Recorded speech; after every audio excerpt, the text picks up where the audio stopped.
Hello everyone and welcome to Crash Course Wolf of Wall Street. Warning, this book may not be for you if you are offended by excessive use of drugs, cheating on wives, money laundering, excessive detailed nudity, and last but not least, midget tossing. Please allow me to introduce myself. I'm a man of wealth and taste. As a quick heads up, I'll make it my goal to talk about the book as much as possible. However, I will also slip in a few notes about the movie, both to note the differences between the two and also to allow those who have seen the movie to better understand what I'm talking about. Anyway, let's get started. Jordan Belfort, the Wolf of Wall Street. He lives a life of luxury. He makes nearly $1 million a week, does enough drugs to sedate Manhattan, sleeps with many women, and sees himself as king of the world. He has a lovely wife, a former Bud Light model, named Nadine, who he lovingly refers to as the Duchess of Bay Ridge. He also has 2 children, Chandler and Carter. He's constantly surrounded by his trusted advisors, from his business partners to his drug dealers, none of whom he really trusts. The book opens with Belfort's first day on Wall Street. He is working as a connector, someone who calls rich people and connects them with the stockbrokers. "You're lower than pond scum," scoffs his new boss. His other boss is a stockbroker named Mark Hanna, portrayed by Matthew McConaughey in the film. Mark Hanna, the much kinder of the two, invites Jordan to have lunch with him. At lunch, he lets Jordan in on the secret to becoming a good stockbroker: drugs. And so begins the career of Jordan Belfort, the Wolf of Wall Street. Now, on an average IP, the investment firm bringing it into the market is expected to make a large sum of money, somewhere in the millions. Stratton Oakmont, however, is expected to make millions upon millions upon millions by bringing in Steve Madden's shoes. How are they making so much more money, you might ask? Well, it's simple. Rat holes. Now, you don't need me to tell you that the stock market is complicated, confusing, and difficult to explain. In simple terms, rat holes are people that buy up as much stock as they can for you, since one can only hold so much stock before getting legal attention, and then selling it all back to you for a profit. For the owner of the company bringing the IP into the market, this can bring in millions while A, not garnering attention from the law, and B, putting in very little effort. Isn't that the American dream? Sneaking around the law and being lazy and making millions?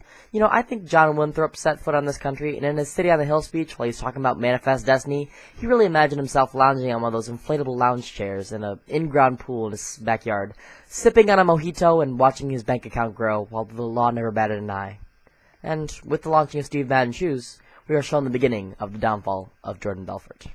From that point on, we are shown the darker side of Jordan. He's constantly on drugs, sleeps with many a lady of the night, and continues to use the rat holes. Eventually the government takes an interest in just how Jordan and his company are making so much money. FBI agent Gregory Coleman, played by Kyle Chandler in the movie, who has appeared in other Oscar-nominated films such as Zero Dark 30 and Argo, launches an investigation. Eventually the investigation starts to turn up some key information against Belfort, and so, in an attempt to calm the investigation, Belfort resigns as CEO of Stratton Oakmont, leaving his best friend, Danny Perush, portrayed by Jonah Hill in the film, as CEO. This is where we start to see major differences between the book and the movie. In the movie, Jordan never resigns from Stratton. Also in the movie, there's a good hour or so that shows the birth of the company and the growth of the company that we never hear about in the book. Also, and I have no explanation for this, but many names are changed from the book to the movie. In the book, Jordan's best friend is named Danny Perush. In the movie, it's Donnie Azoff. In the book, Jordan's wife is named Nadine.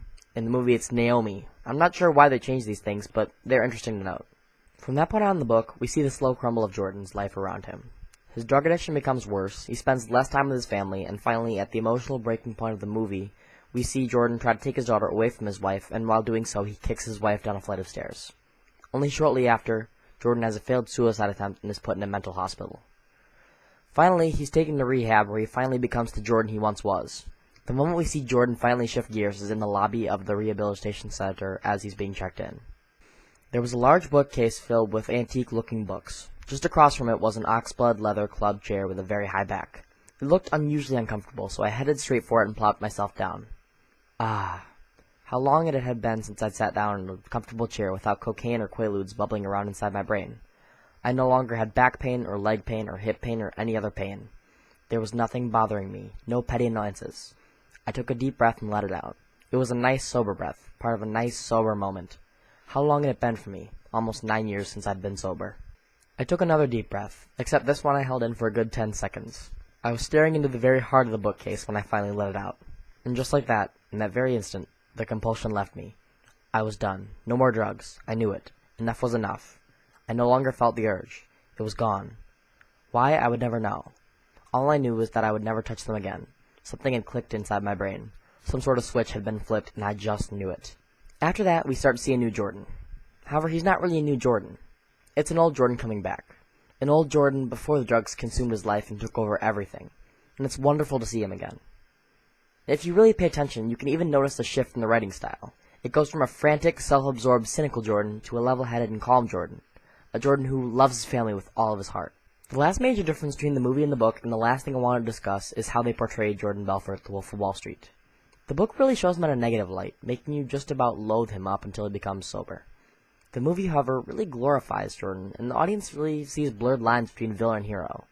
While he is the main character, that doesn't automatically make him a protagonist. He tries to be good, but in all reality, he's not a good man. That is not something that the movie really conveys very well. That being said, I still love the movie. It's my favorite movie of all time, and I highly suggest you see it too. All I'm saying is, don't let the movie fool you. Jordan Belfort is no hero. He may very well be the exact opposite, actually. I think the best way to enjoy the movie is also to read the book. Be it before or after, it's hard to truly value the movie until you read the book. Jordan Belfort didn't write this book to show himself as a hero. He told us so at the end of the prologue of the book. But what I sincerely hope is that my life serves as a cautionary tale to the rich and the poor alike, to anyone who is living with a spoon up their nose and a bunch of pills dissolving in their stomach sack, or to any person who is considering taking a God-given gift and misusing it, to anyone who decides to go to the dark side of the Force and live a life of unbridled hedonism, and to anyone who thinks there's anything glamorous about being known as a Wolf of Wall Street. Thanks for watching. Please allow me to introduce myself. I'm a man of wealth and taste.